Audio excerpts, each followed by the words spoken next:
Good morning students, जीत maths classes में आपका स्वागत है। और आज जो टॉपिक है 8th क्लास का लेकर आए हैं वो है आपका linear equation in one variable. ये टॉपिक आपका 9th और 10th में चलता है। Linear equation in two variable, दो वेरिएबल्स के लिए, मतलब दो चर राशि होती है आपकी। और यहाँ 8th क्लास में केवल और केवल सिंपल होता है आपका linear equation in one variable, कि जो आपके पास में रैखिक समीकरण दे रखा है एक चर का, उसको किस तरीके से हल किया जाता है वो हम यहाँ सीखेंगे। तो बिल्कुल सिंपल है, इजी है आपका। अलग अलग मेथड होते हैं इसके, जैसे ट्रांसपोजिशन मेथड है आपका, सब्स्टिट्यूशन मेथड है कि कोई वैल्यूज आपने पुट की फिर बाद में आपने उसको फाइंड आउट किया। तो एक ही मेथड से करेंगे इसको, ट्रांसपोजिशन मेथड से।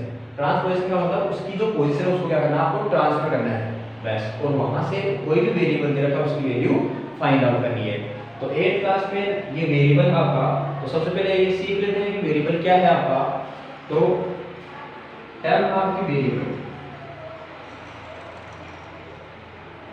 तो वेरिएबल का मतलब है जिसकी वैल्यू क्या करती है, वेरी करती है, जिसकी वैल्यू फिक्स नहीं होती, जिसकी वैल्यू क्या करती है, वेरी करती है, अलग अलग, है ना। उसे को क्या बोलते हैं, वेरिएबल। जो किसी पर डिपेंड होती है, जो किसी की वैल्यू चेंज करने पर उसके रेस्पेक्ट में उसकी वैल्यू क्या होती है, चेंज हो जाती है, तो वो कौन से होते हैं आपकी, वेरिएबल। और कांस्टेंट का मतलब जैसे अगर आपके पास में कोई भी नंबर आ गया, x आ गया, y आ गया, यानी अगर कैसे भी इक्वेशन दे रखी है आपकी x + 2y = 5 दे रखा है, तो यहाँ हमें पता नहीं होती कि x और y की वैल्यू क्या है, यहाँ पुट करेंगे वैल्यू कुछ ना कुछ, तो वहाँ से एक वेरिएबल की वैल्यू फाइंड आउट होगी। तो ये होता है आपका वेरिएबल जिनकी वैल्यू क्या करती है, वेरी करती है, जिनको हिंदी में बोलते हैं चर।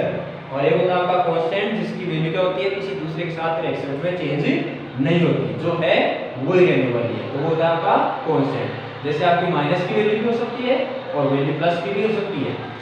तो अब आपका बात करते हैं हम उस लीनियर इक्वेशन, जो आपको लीनियर ना मतलब रैखिक, जो आपके पास में इक्वेशन दे रखी है उसमें जो वेरिएबल है उसकी मैक्सिमम जो पावर है वो कितनी होनी चाहिए, 1 होनी चाहिए। मैक्सिमम पावर कितनी होनी चाहिए, 1। उसको कौन सी इक्वेशन बोला जाता है, लीनियर इक्वेशन। अब आप देखो किस तरीके से इसको सोल्व करना है, बाय ट्रांसपोजिशन मेथड से। तो जैसे अगर ऐसे मान लो एग्जांपल लेते हैं, जैसे आपके पास में दे रखा है 2x + 3 दे दिया आपको 7 दे दिया, 2x + 3 क्या दे दिया आपको, 7 दे दिया। अब यहां से देखो आपके पास में 2x + 3 = 7 दे रखा है। तो ट्रांसपोजिशन मेथड क्या कहता है कि जिस वेरिएबल की आपको वैल्यू फाइंड आउट करनी है उसको एक साइड में रखो, और बाकी जो कुछ भी बच गया उसको आप दूसरी साइड में क्या कर दो, ट्रांसफर कर दो, दूसरी साइड में क्या कर दो, ट्रांसफर कर दो।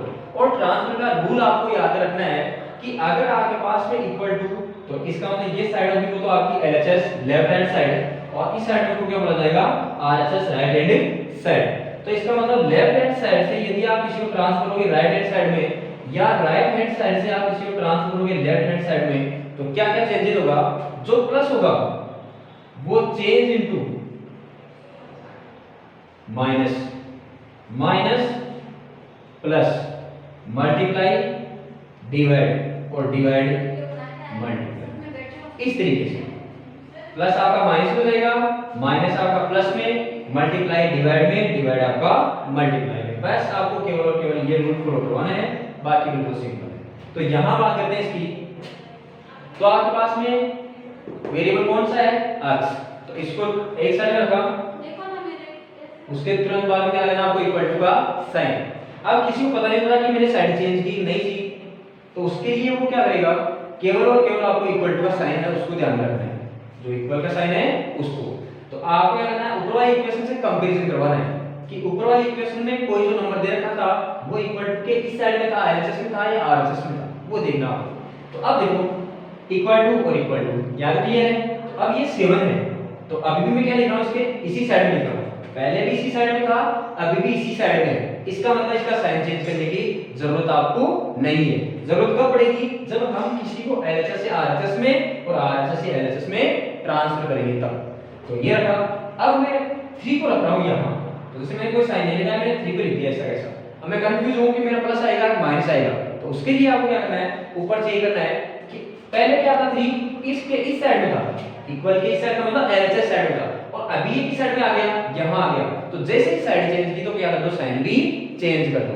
तो यहां ये प्लस का किसका हो गया, माइनस का। अब आगे देखो इक्वल टू का साइन 7 माइनस 3 कितना हो गया आपका 4 और 2 है वो इस अक्ष के मल्टीप्लाई में है, तो जो मल्टीप्लाई होता है वो किसमें चेंज होता है आपका डिवाइड में, तो इसका मतलब इसको कर दो डिवाइड में।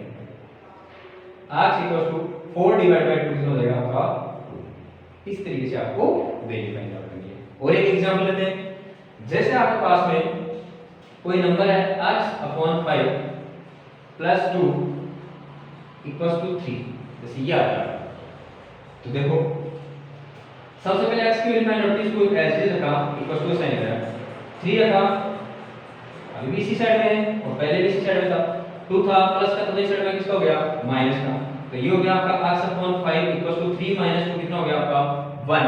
अब देखो अब 5 बाय किसमें है डिवाइड में x के, तो डिवाइड में किसमें चेंज हो गया मल्टीप्लाई में, तो यहां जो x की वैल्यू आएगी वो क्या हो जाएगी इस 1 के मल्टीप्लाई में चली जाएगी, तो x की जो वैल्यू है वो कितनी आ गई आपकी 5। तो इस तरीके से आपको क्या करना है, लीनियर इक्वेशन जो आपका वन वेरिएबल दे रखा है उसको सोल्व करना है। ये 8th क्लास का आपका टॉपिक था, तो मेरे हिसाब से ये इजी है बिल्कुल। तो आज के लिए इतना ही, बाकी नेक्स्ट क्लास में। Thank you.